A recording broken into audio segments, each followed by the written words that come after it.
C'est une maison ossature bois en Douglas, donc un bois français qui n'a pas besoin de traitement.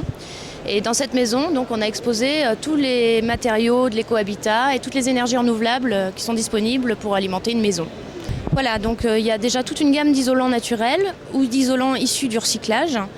À commencer par le plus simple et le plus efficace et le moins coûteux, puisque c'est la paille. La paille qu'on peut utiliser donc dans l'ossature bois pour remplir entre les montants. À côté, on va avoir du chanvre, très important pour l'agriculture, puisque c'est une culture qui consomme très peu d'eau, très peu de pesticides, très peu d'engrais, qui est un grand puits de CO2 et qui permet de faire des panneaux d'isolation. Donc là, on a un panneau souple, mais ça existe aussi en panneau rigide. Voilà, on peut avoir des isolants naturels, ce qu'on vient de voir, mais on peut aussi avoir des isolants issus du recyclage de matériaux. C'est le cas de la ouate de cellulose, donc c'est ce qu'on a ici. C'est issu du recyclage du papier. On a broyé le papier, on l'a traité. Excellent isolant, généralement on l'insuffle dans les combles. Et on a aussi un nouveau produit qui vient de sortir en partenariat avec Emmaüs.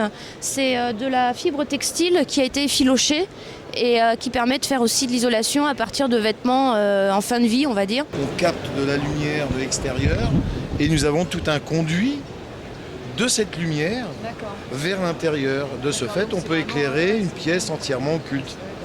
Donc c'est une économie d'énergie et en plus on sait que la lumière naturelle est très saine pour la santé, beaucoup plus que la lumière artificielle. Voilà, on a mis un mur végétalisé. Alors qu'est-ce que c'est qu'un mur végétalisé ? C'est c'est une grille en fait qui vient se rapporter sur la façade et qui est équipée de petits paniers plantés de cultures spéciales pour pousser à la verticale. Ça permet de refaire un écosystème et surtout une excellente isolation phonique. Sur le toit, on voit ici un capteur solaire thermique qui va permettre de chauffer de l'eau qui circule tout simplement dans un serpentin qui passe sous la vitre.